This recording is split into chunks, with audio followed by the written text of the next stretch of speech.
हरे कृष्णा।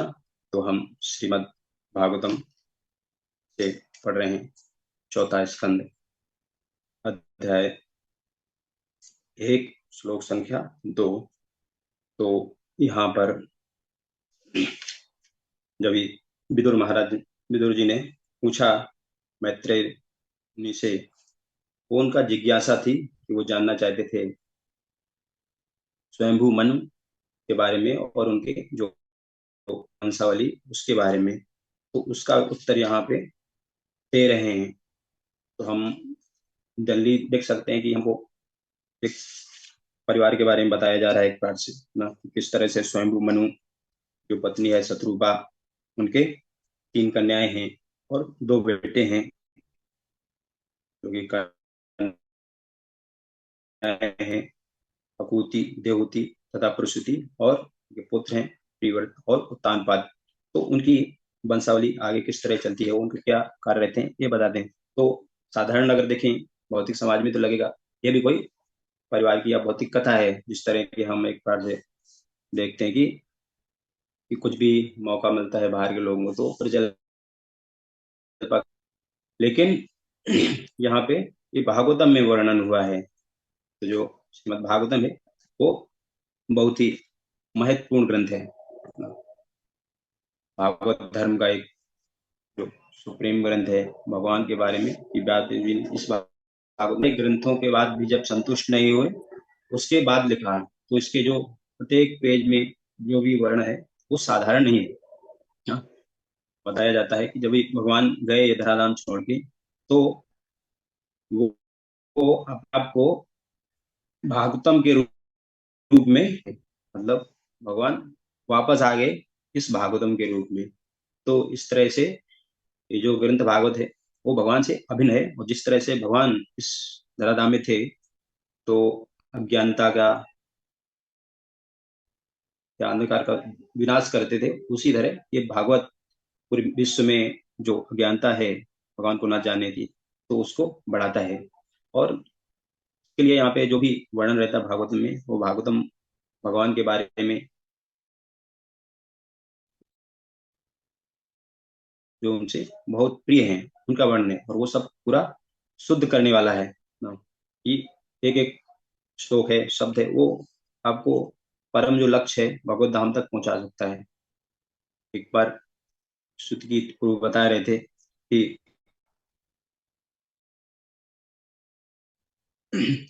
सेवा करते थे। तो एक बार प्रभात जी अपना ही भागवतम पढ़ रहे थे, जब भी तो उनको बुलाया, रात में 12-1 बजे बुलाया अपने सर्वेंट को, और बताया कि इसको जो कोई पढ़ लेगा तो उसको जीवन परफेक्ट हो जाएगा, भगवत धाम चला जाएगा। उसके बाद वो बताया, वो प्रसन्न हुए, चले गए।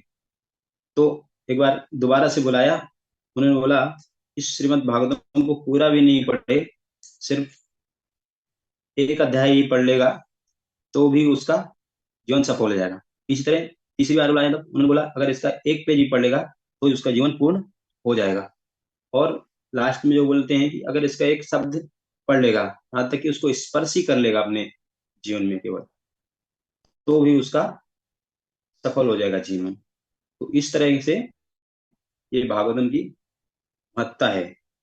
तो यहाँ पे जो श्लोक है बताते हैं, आकुति के 2 भाई थे, तो भी राजा स्वयंभू ने इसे प्रजापति रुचि को इस शर्त पर ब्याहा था कि उससे जो पुत्र उत्पन्न होगा वह मनु को पुत्र रूप में लौटा दिया जाएगा। उसने अपनी पत्नी शत्रुपा के परामर्श से ऐसा किया था। तो हम अपने बहुत सारे वैदिक शास्त्र देखते हैं और उनमें विभिन्न अलग अलग विविधता है धर्म शास्त्रों में ना। लेकिन अल्टीमेटली इनका सबका जो कार्य है वो यही है कि, कि आध्यात्मिक प्रगति होनी चाहिए। उन सबका लक्ष्य यही है, किस तरह से आध्यात्मिक प्रगति हो, कृष्ण चेतना है वो बढ़े, इस तरह से भगवत धाम जो बद्धा भौतिक संसार में है वो वापस जाए। तो एक तरह से देखेंगे कि ये सिंपल लगता है, हाँ ठीक है, वैदिक शास्त्री है, उनका अनुसरण कर लो तो आसानी से भगवत धाम जा सकता है। लेकिन ये सरल नहीं है, उसके लिए क्या कहती है, अभ्यास की जरूरत होती है। जैसे कि हम प्रतिदिन श्रीमद् भागवतम पढ़ते हैं, जप करते हैं, अपनी साधना करते हैं, तो कलयुग के लिए खासकर बताया गया है कि हरे नाम संकीर्तन है, श्रीमद् भागवतम श्रवण कीर्तन है, इसके माध्यम से आसानी से भगवत धाम जा सकता है। तो जो बाकी वैदिक शास्त्र हैं, धर्म शास्त्र हैं, वो किसके लिए हैं, इन चीजों को सपोर्ट करने के लिए हैं कि हम और बेहतर से किस तरह से जप कर सकते हैं और कैसे अच्छे से सेवा कर सकते हैं। इसके लिए हमें ये उत्साह वर्धन का काम करते हैं ना, कि कोई भी एक्टिविटी रहती है या कोई भी इवेंट रहता है, जैसे प्रोग्राम होता है, अभी हमारे यहाँ मकर संक्रांति है, हमारे मंदिर का 46वां वर्षगांठ है ना, एनिवर्सरी है, और कल जगन्नाथ मंदिर का एनिवर्सरी है। तो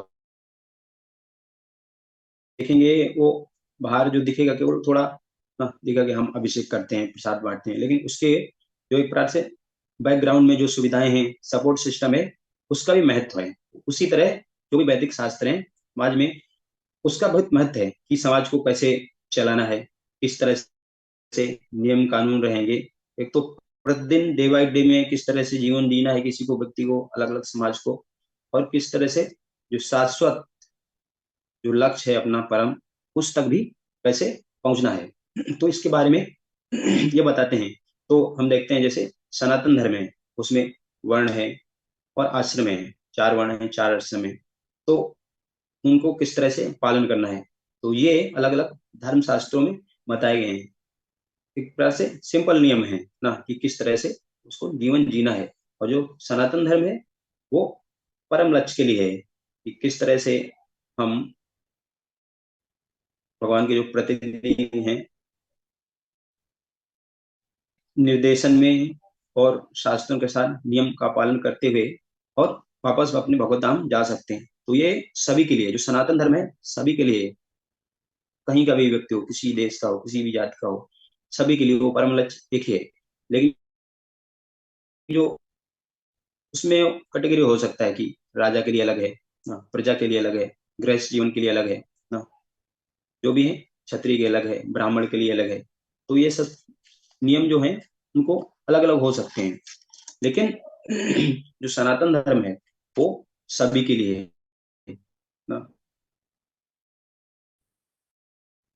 कि शुद्ध होकर के किस तरह से भगवान धाम जाना है। और जबकि धर्म शास्त्र है एक विशेष कार्य के लिए अलग अलग हो सकते हैं, कि कौन कौन से कार्य पुण्य कार्य हैं, कौन से पाप कार्य हैं, समाज में उद्दंड करने वाले लोग हैं, उनको किस तरह से दंड के विधान है कि अलग अलग दे सकते हैं, या पति पत्नी में, परिवार में किस तरह से संबंध होना चाहिए, मृत्यु होने पर, जन्म होने पर से किस तरह से संस्कार करना चाहिए। तो ये अलग अलग प्रकार से नियम है, लेकिन प्रत्येक जो स्थिति है सही से वो पालन करने के लिए है। लेकिन हम देखते हैं कि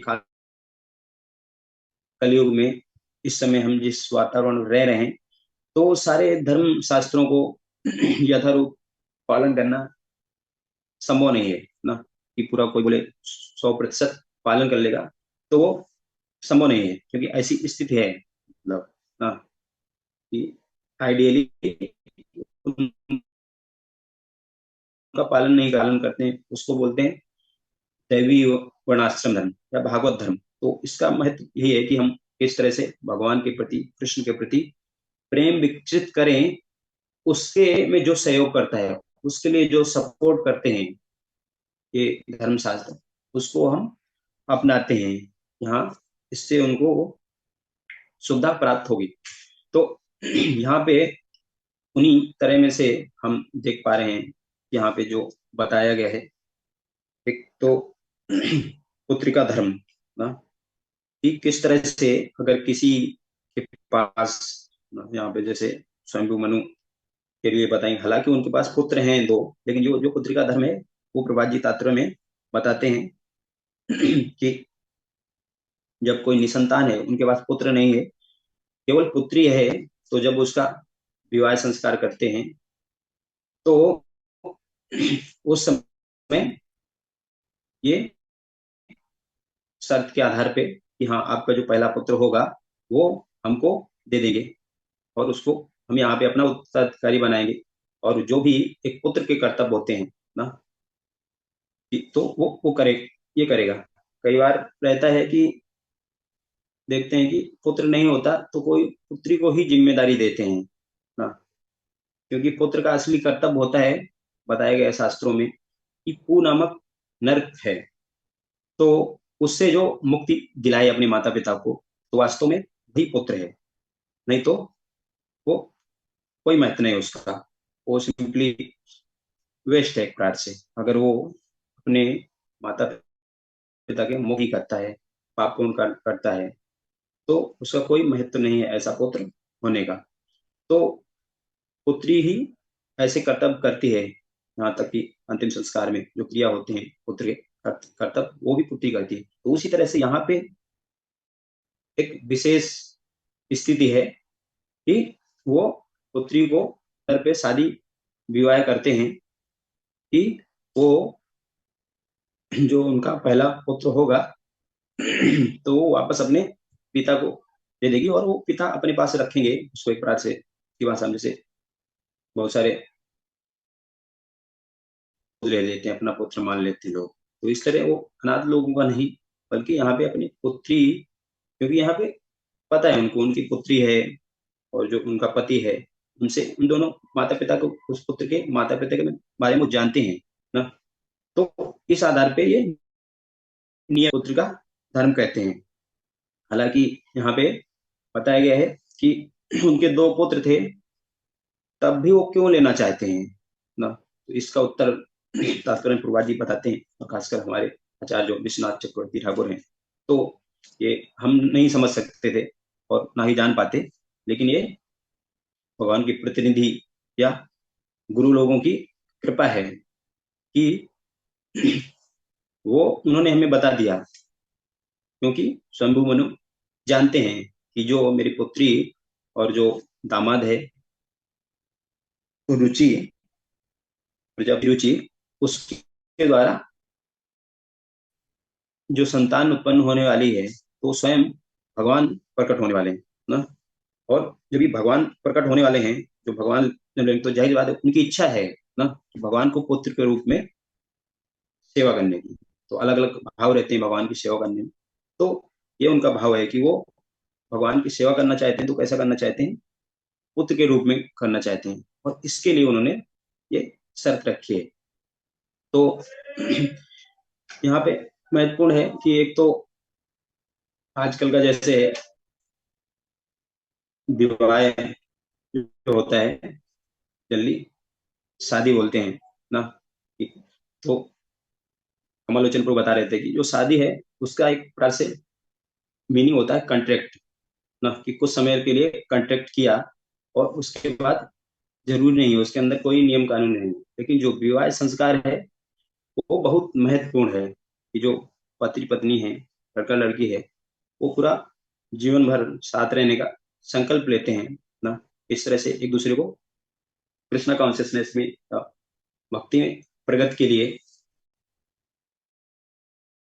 और करके भगवान के सामने गुरु के निर्देश के अनुसार, और भगवान की सेवा के लिए वो गृहस्थ आश्रम में प्रवेश करते हैं, और वो वास्तव में विवाह संस्कार है। जबकि आजकल के जो हैं वो शादी जो भौतिक करते हैं, तो सिर्फ वो कांटेक्ट रह जाता है। तो मुझे एक याद है यहाँ पे हमारा जो मंडपम हॉल है, कभी इधर जो आएंगे तो देखा होगा, तो यहाँ पे जब भी विवाह का सीजन होता है, तो हर दिन विवाह होता रहता है। तो मेरा सेवा है मेंटेनेंस में, तो पूरे दिन में कुछ राउंड तो मैं मंदिर के लगा लेता हूँ घूमते हुए। तो एक दिन ऐसा था कि मंडपम हॉल के बाहर जो फ्लावर डेकोरेशन होता है, कोई भी विवाह होता है, शादी होता है, तो जो डेकोरेशन होता है, सजावट होती है, वो सुबह 4-5 बजे से चालू करते हैं। अगर दो तीन पूरे दिन में अगर बुकिंग करना है तो 3 शादी हो सकता है, सुबह 4 से 11, 12, 1, 2 बजे तक, उसके बाद फिर दूसरा शाम को 6 बजे तक, और उसके बाद रात में भी 1-2 बजे तक चलता है, 3 शादी। तो एक दिन ऐसे ही मैं देख रहा था कि पूरे दिन जो सुबह डेकोरेशन था वो अलग था, दोपहर में भी अलग था। इस तरह से लगभग 4 बार बाहर का जो सजावट है और अंदर का हॉल का, वहां से रास्ते से निकलो तो पता चलता है कि हाँ चेंज हो रहा है। तो चेंज हुआ था। तो वहाँ पे जो डेकोरेटर का वो रहता है हमारा, प्रहलाद डेकोरेटर करके नाम, उससे पूछा यहाँ आज बहुत शादी, तो उसने बताया नहीं प्रभु शादी तो एक ही था ना, तो वो लेकिन चेंज कर रहे थे ऐसा। तो मुझको भी कुछ कौतूहल हुआ, अरे एक ही शादी था, मतलब एक ही विवाह था, तब भी 4 बार क्यों वो डेकोरेशन चेंज? तो कोई गैस कर सकता है क्यों हुआ होगा 4 बार? अगर कोई बताना चाहे तो बता सकता है, फिर मैं बताता हूँ।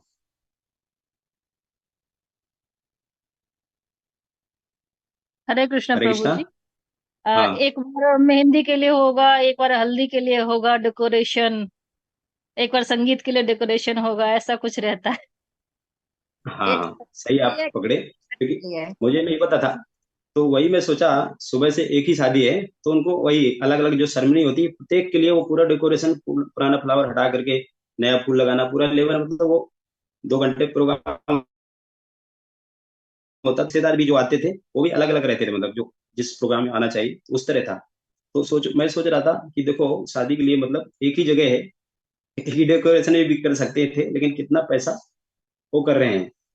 और उनके भी ये आधुनिक युग है, जबकि जो संस्कार हैं वैदिक शास्त्रों का उनको ध्यान नहीं है कि उनको किस तरह से पालन करना चाहिए।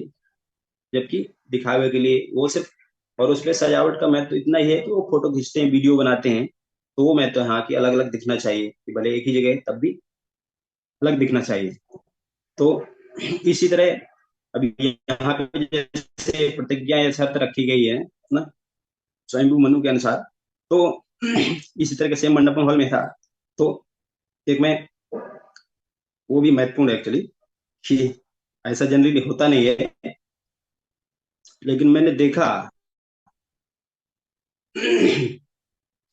किस तरह से वास्तव में एक कांटेक्ट होता है विवाह। अब ये, तो वहां पे एक कार्ड था एक्चुअली, मैं उसको शेयर नहीं कर सकता हूँ क्योंकि मेरे उस पे है।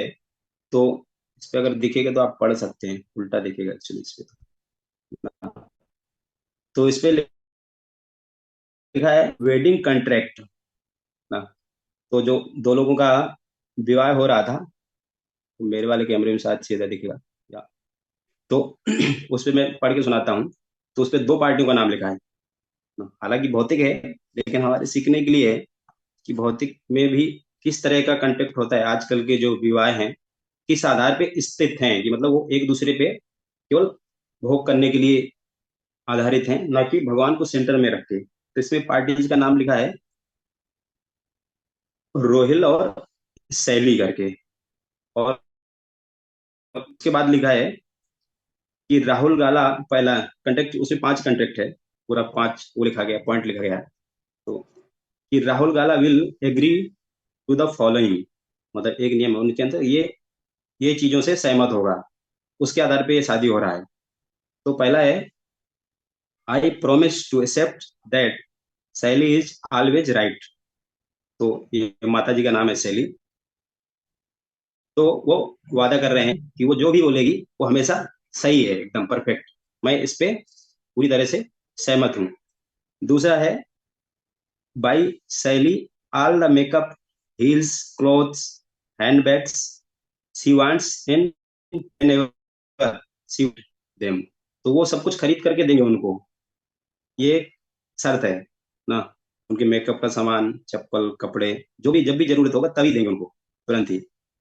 तीसरा है, टू लव हर अनकंडीशनली, मतलब बिना किसी कंडीशन के उनसे वो प्रेम करेंगे, और उनको प्रसन्न करने के लिए to make her happy and treat her like queen, और I shall face the consciousness. तो वो बोल रहे हैं कि उनको अनकंडीशनली प्रेम करेंगे और उनके लिए एक रानी जैसा व्यवहार करेंगे, खुश करने के लिए। और नहीं तो इसका जो परिणाम होगा वो स्वयं भुगतने के रहे हैं, वो कुछ भी कर सकती है माता जी। उसके बाद है, to take her on holiday twice year, एक साल में 2 बार लेकर के जाएंगे। और अंतिम है, to take her out to eat Chinese whenever she want. तो उसको चाइनीज आइटम है जो माता जी को अगर पसंद होंगे, तो उसको जब भी उनकी इच्छा होगी तो बाहर लेके जाएंगे, उनको खिलाएंगे। और उसके बाद वो नीचे वो साइन करते हैं कि हाँ ये डेट भी डला है उसमें पूरा। वो पत्र है, क्योंकि एक छोटा छोटा कार्ड भी था, ये बड़ा एक सब बोर्ड भी बनाया गया था, ताकि वो सबको दिखना चाहिए ना कि हाँ ये कंटेक्ट पर शादी हो रही। हम देख देख सकते हैं कि जो वैदिक है या विवाह है, उसमें जो पति पत्नी है एक दूसरे के अर्धांगिनी के रूप में रहते हैं। और पति हमेशा वो करता है कि उसकी रक्षा करेंगे, और पत्नी एक प्रकार से भगवान के प्रतिनिधि के रूप में सेवा करेंगे पति का, क्योंकि उसी के माध्यम से उनका आध्यात्मिक प्रगति हो सकती है। तो ऐसा है हमारे वैदिक शास्त्रों में, लेकिन आजकल हम वो भूलते जा रहे हैं वो सभ्यता, और इस तरह की नई नई चीजें आ रही हैं। और इसी कारण हम देखते हैं, भले ही कोई बता रहे थे कि इतना इतना पैसा खर्च किया विवाह में, और वो शादी 2 दिन भी नहीं टिकती ना। शादी के बाद ही कुछ ऐसा हो जाता है 2-3 दिन में, एक हफ्ते में, कि वो तलाक की नौबत आ जाती है। जबकि उन्होंने इतना व्यवस्था किया, पैसा खर्च किया, तो उसका कोई महत्व नहीं होगा, महत्व नहीं रहता है। और इसी कारण है कि उनको सही से ट्रेनिंग नहीं दिया गया ना। जो हमारे शास्त्रों के अनुसार उनको शिक्षा दी जाती, तो उनके अंदर वो जो है, जो गुण होते हैं ना, चैस्टिटी के, वफादारी के, सत्यता के, शुद्धता के, ना, कि इस तरह से संबंध होना चाहिए भगवान को सर। ये जो गुण है वो नहीं दिए गए उनको।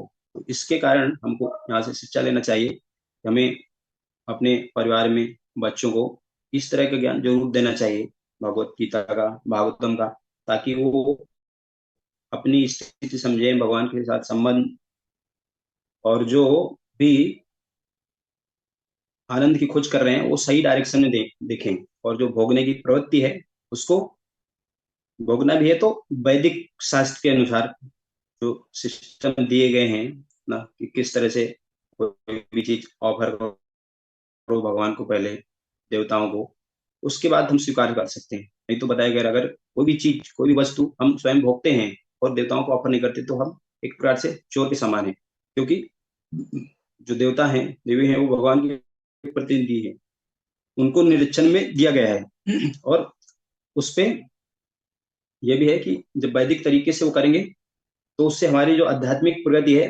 वो रुकेगी नहीं, वो आगे बढ़ते रहेंगे। भले स्लो बढ़े, मान लो शुद्ध भक्ति नहीं है तो, लेकिन प्रगति होगी, क्योंकि वो शास्त्र के अनुसार है। जबकि जो अवैधिक है, तो उसमें प्रगति हो नहीं सकती है, रुक जाएगी, ऐसा हो जाएगा कि उस पर कुछ बढ़ नहीं सकते। और यहाँ पे भी देखते हैं कि जो मनु महाराज हैं, और उन्होंने ये शर्त, आजकल तो संभव ही नहीं है। देख बहुत सारे जगह इतना प्रेम क्योंकि है नहीं, यहाँ तक कि भाई भाई में प्रेम नहीं है, कि भाई भाई लोग भी आजकल देखेंगे तो संपत्ति के बंटवारे में या उत्तराधिकारी के रूप में, ये मुझको क्या चाहिए, उसके लिए ही लड़ाई करते हैं ना। तो यहाँ पे तो बेटी का पुत्र को भी वो स्वीकार कर रहे हैं, मतलब उसको भी अपने राज्य को देंगे, वो उसको शासन बनाएंगे, हाँ शासक बनाएंगे, उसको उत्तराधिकारी के रूप में वो कर रहे हैं। तो जबकि आजकल की स्थिति क्या है, वो जैसे कुत्ते होते हैं ना, किसी रोटी के लिए लड़ाई करते हैं, तो उस तरह है कि पिता की जो संपत्ति है उसके लिए भाई भाई जो पुत्र हैं वो आपस में ऐसे लड़ते हैं ना, कि उनको चाहिए। तो ऐसी स्थिति जो आइडियल है यहाँ पे बताया गया पुत्र का धर्म, तो वो तो एक प्रकार से देखेंगे संभव ही नहीं है ना। इस तरह तो कर ही नहीं सकते। क्यों? क्योंकि उनके अंदर धार्मिक जो वैल्यू है वो चीज नहीं है, उनके अंदर कोई भी ट्रेनिंग नहीं है इस तरह की, ताकि इस तरह के स्थिति में अपने को सही रख पाए और सोल्यूशन कुछ निकाल पाए। यहाँ तक कि उनके पास कोई पुत्र भी नहीं रहेगा आज की स्थिति में, जो आइडियली ये बनाया गया है नियम, तो उस केस में भी संभव नहीं हो पाता है ना। कम से कम पुत्री के इसमें तो ठीक है, लेकिन आजकल जो कोई भी पुत्र ग्रहण करता है कहीं से समाज से, तो उनके बारे में उनको कुछ पता नहीं होता है कि कहाँ पे जन्म लिया उन्होंने, उनके माता पिता क्या थे, उनके पिछले के कर्म क्या थे। तो ये इस तरह से देखेंगे तो वो पूरा वैदिक शास्त्र के अनुसार नहीं है वो ना। उसमें सिर्फ एक बोल सकते हैं हाँ हमने इसको स्वीकार किया पुत्र के रूप में, कुछ वैदिक शास्त्रों का दिखावा करके, तो उसी तरह होगा, ये अवैधिक है ना। किसी कहीं से भी किसी को पुत्र स्वीकार करना, अपना उत्तराधिकारी बना लेना, तो उस पर सिर्फ जैसे ठप्पा लगा दिया, वैदिक शास्त्र का ठप्पा लगा दिया ना। या बहुत सारे कार्य जैसे हम बोलते हैं हाँ, हरे कृष्ण मंत्र बोल करके हरे कृष्ण का ठप्पा लग गया, लेकिन वो वैदिक सिस्टम, जो कर्म है उनके वो आएंगे ही। जबकि इस केस में ये जो नियम है वो क्लियर है कि उनको पता है पुत्र अपनी पुत्री के बारे में भी, और अपने पुत्री के पति के बारे में, उनके करेक्टर के बारे में भी ना। वो बच्चा क्यों उत्पन्न हो रहा है, किस तरह से हो रहा है, मतलब अगर नियम को पालन करते हैं, यहाँ पे तो स्पेशल केस है। तो इस तरह से देख सकते हैं। और वैदिक शास्त्रों में भी या इतिहास में मुझे ज्यादा तो बात नहीं हुआ, लेकिन प्रभात जी लिखते हैं भागवतम में, 12वें पहले स्कंद के 12वें चैप्टर में या 8वें चैप्टर में, कि जब भी अर्जुन के बारे में बताते हैं, परीक्षित महाराज पूछते हैं, हाँ परीक्षित महाराज का जब भी जन्म होता है तो उनके गुणों के बारे में बता रहे होते हैं, तो वो बताते हैं कि परीक्षित महाराज अपने अर्जुन के समान वीर पुरुष होगा, धनुर्धारी होगा। तो वहां पे अर्जुन के गुण के बारे में बताते हैं, तभी प्रभात जी बताते हैं कि किस तरह से वहां पे एक जगह हमको ये मिला, मतलब पुत्री का धर्म का जहाँ पे पालन या उदाहरण हुआ। तो जो अर्जुन है उनके चार साथियां हुआ ना। तो उनकी चार पत्नी थी, द्रौपदी, सुभद्रा, चित्रांगदा और उल्पी। और उनके इन चारों से एक एक पुत्र थे ना। द्रौपदी के जो पुत्र थे सुतकीर्ति, सुभद्रा के अभिमन्यु, और चित्रांगद के बब्रुवाहन, तथा उल्पी से इरावान। तो वहां पे कथा ऐसी है ये कि जब भी एक तो जैसे सुभद्रा से जो विवाह हुआ, वो तो पता है हमको कि किस तरह से सुभद्रा को अर्जुन ने कृष्ण के सहयोग से अपहरण करके लाए, क्योंकि उनकी इच्छा थी और सुभद्रा की भी इच्छा थी, और विवाह किया उनके द्वारा, अभिमन्यु पुत्र हुआ। और इसी तरह द्रौपदी को भी जब स्वयंवर हुआ, वहां पर द्रुपद महाराज ने स्वयंवर किया, तो वहां पे अर्जुन ने जो शर्त रखी गई स्वयंवर को, उसका पूर्ण करके द्रौपदी को प्राप्त किया। उसके बाद जब भी घर लेके आए, तो उस समय ये ब्राह्मण वेश में थे अर्जुन, और कुंती महारानी एक अज्ञात रूप से रह रहे थे, जिससे कौरवों को पता नहीं चले, क्योंकि उनको एक लाक्षागृह के अग्नि में जला दिया गया है, तो सभी लोग सोच रहे थे वो मर गए हैं, अभी नहीं है पांडव लोग। वो छुप करके रह रहे थे, तो तभी वो साथ में रह रहे थे ब्राह्मण रूप में, और कुछ भी जो भी मिलता था भिक्षा मांग के वो प्राप्त करते थे। तो जब द्रौपदी को लेकर के आए, तभी जो माता कुंती थी वो जैसे रोज बोलती थी, जो भी लाए हो मिल करके ले लो। द्रौपदी को भी लेके आए तो उनको पता नहीं था, तो ऐसा बोला, तभी फिर नारद मुनि ने और के सलाह से वो उन्होंने ऐसा नियम बनाया कि जो द्रौपदी है, क्योंकि उनके पास सभी 5 पति हो गए हैं, तो प्रत्येक के साथ एक एक साल में रहेंगे, और उस दौरान सिर्फ वही उनके साथ रहेंगे, बाकी जो 4 पांडव हैं वो उस कक्ष में भी नहीं जाएंगे जब वो साथ में रहेंगे। लेकिन एक ऐसी घटना आती है कि जब ब्राह्मण और गाय को कुछ लुटेरे लोग लूट के ले जा रहे होते हैं, और वो सहायता के लिए अर्जुन से पुकारते हैं, तभी अर्जुन उनको सहायता करने के लिए जो उनका धनुष रहता है गांडी, वो उसी कच्छ में रहता है। तो यहाँ पे भी धर्म का है एक प्रकार से कि एक तो उनको बचाना भी है, गाय को और ब्राह्मण को, और दूसरा है उनसे जो वादा है, वो नियम है कि उस कच्छ में नहीं जाना। तो ये एक प्रकार से ऐसे धर्म में अलग अलग वो आते हैं। विरोचित हो जाती है कि किसको पालन करें। हाँ, तो बहुत ऐसा हम प्रभुपाद जी के जीवन में भी देखेंगे, किस तरह जब पाश्चात्य देश में गए तो अलग अलग बहुत सारे शास्त्र के नियम हैं, क्योंकि वहां पे वो पालन नहीं किए जा सकते थे इतने कठिन तरीके। तो प्रभुपाद जी ने उसको लो किया, और हायर प्रिंसिपल जो भागवत धर्म था, हरे कृष्ण मंत्र का जब था, श्रीमद भागवतम भगवत गीता, उसको देने के लिए बहुत सारे जो विधि विधान है शास्त्रों को, उनको उतना महत्व तो कम दिया। तो उसी तरह यहाँ पे भी अर्जुन ने देखा ब्राह्मण और काऊ को बचाना जरूरी है, तो तुरंत वो गए और लेकर के गए और उनको बचाया, और बाद में उनको बताया कि ये इसी स्थिति थी। तो मैं जो भी दंड रहता था, उनका नियम था कि वो जो ऐसा नियम तोड़ेगा तो 12 वर्ष तक जंगल में चला जाएगा। तो उस स्थिति में अर्जुन जंगल में गए, तो वहां पे पहले हरिद्वार गए, तो वहां पर उनको जो नागलोक की कन्या थी उलूपी, तो उनसे मिले वहां पे और उनके प्रति आकर्षित हुए, तो वहां पे उनका विवाह हुआ, और उनसे जो पुत्र हुआ इरावन। और उसके बाद और हमारे पूर्वी भारत के जो मणिपुर पड़ता है, वह जिसका उल्लेख करते हैं कई कई बार कि जो मणिपुर है वो जो अर्जुन के पुत्र थे बब्रुवाहन, उनसे आया है, भगवान के भक्त थे।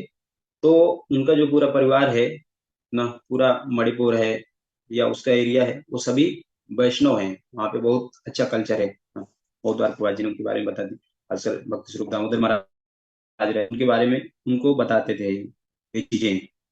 तो वहां पे हम देखते हैं कि जब भी वो वहां पे जाते हैं मणिपुर में, तो वहां पे मणिपुर के राजा की पुत्री रहती है चित्रांगदा, उसके प्रति आकर्षित होते हैं, वो विवाह करना चाहते हैं। तभी वो उनके पिताजी से मिलते हैं और बताते हैं विवाह करने के लिए। तभी उनके पिताजी इस तरह का ही शर्त रखते हैं कि हमारे यहाँ का कस्टम है, सिस्टम है राज का, कि जो हमारी पुत्री है वो उसका पुत्र ही यहाँ का राजा बनेगा, ऐसा नियम था। तो फिर अर्जुन उससे सहमत हो जाते हैं कि ठीक है, आपकी पुत्री और पुत्र को मैं इधर ही छोड़ूंगा, मतलब अपने साथ लेके नहीं जाऊंगा। तो वहां पे अर्जुन का विवाह होता है, और विवाह करने के बाद उनके साथ रहते हैं और वापस अपने हस्तिनापुर आ जाते हैं समय होने पर। और तभी बब्रुवाहन का जब जन्म होता है, तो बाद में भी इसका कथा आता है। तो लेकिन ये उदाहरण है एक प्रकार से कि महाभारत में भी ऐसा हुआ। तो इस तरह से जो शास्त्र के नियम है दिए हैं, मनु महाराज ने जो लिखे हैं, वो यहाँ पे प्रभुपाद जी बताते हैं कि वे विधि निर्माता है। तो हम अपने देश में या अलग अलग देशों में भी देखते हैं कि अलग अलग विधि रहते हैं, संविधान रहते हैं, उसके नियम रहते हैं, कानून रहते हैं, लेकिन वो हर जगह अलग अलग रहते हैं, सभी के लिए एक जैसे नहीं रहते हैं। जैसे कि हम धर्मशास्त्र के बारे में लिए अलग अलग लोगों के लिए, उसी तरह ये संविधान भी है, एक एक देश के लिए अलग हो सकते, लेकिन जो यूनिवर्सल संविधान है, जो सभी के लिए अप्लीकेबल है ना, चाहे मनुष्य हो चाहे दूसरे जीव जंतु हो, उनके लिए भी वो नियम हैं, वो लागू होते हैं। और इसके लिए वो ज्यादा महत्वपूर्ण है। भले ही कोई बोले नहीं ये महत्वपूर्ण है हमारे देश का ना, लेकिन हम देखेंगे कि जो हायर अथॉरिटी होते हैं, जैसे यमराज हैं, यमदूत हैं, क्योंकि सभी को मृत्यु आना है ना, सभी लोग बीमार होते हैं, तो वो किस आधार पे होते हैं, कर्मों का जो लेखा जोखा रहता है वो किस आधार पे रहता है, ये मनु महाराज का जो संविधान है ना, मनु संहिता शायद बोलते हैं, तो उसके आधार पे रहता है। तो इसके लिए हमें नियमों का पालन करना चाहिए, खासकर जो अलग अलग आश्रमों में रहते हैं, यहाँ पे बताया गया जैसे गृहस्थ आश्रम के लिए, तो उनका हमको पालन करना चाहिए सही से ना हो सकता है।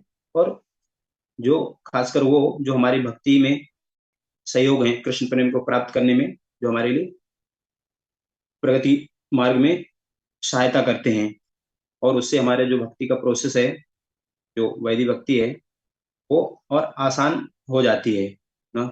इसी के लिए हम जो विग्रह पूजा भी करते हैं, तो पंचरात्रि विधि के माध्यम से करते हैं, क्योंकि इससे हमें सहयोग मिलता है हमारे भक्ति में प्रगति, भगवान के प्रति प्रेम डेवलप में करने में, और भगवान के अलग अलग चीजों में जो उनके वस्तुएं रहती हैं, जो सेवा करते हैं, ड्रेस है, श्रृंगार है ना, हर चीज जो हम वो करते हैं उसके प्रति आकर्षण बढ़ता है। तो हमें इस तरह से और हमारा प्रेम बढ़ाता है भगवान के प्रति, हम और समझ पाते हैं, जान पाते हैं। तो इस तरह की ये बहुत ही महत्वपूर्ण है कि ये नियमों का शास्त्रों के पालन करना उसके लिए जो हमें भक्त की प्रगति में लाभकारी है, और उसको और तेज कर देता है। तो समय होने वाला है, तो हम यहाँ पे बंद करेंगे। किसी का कुछ प्रश्न है तो पूछ सकते हैं, शायद कीर्तन भी करते हैं लास्ट में।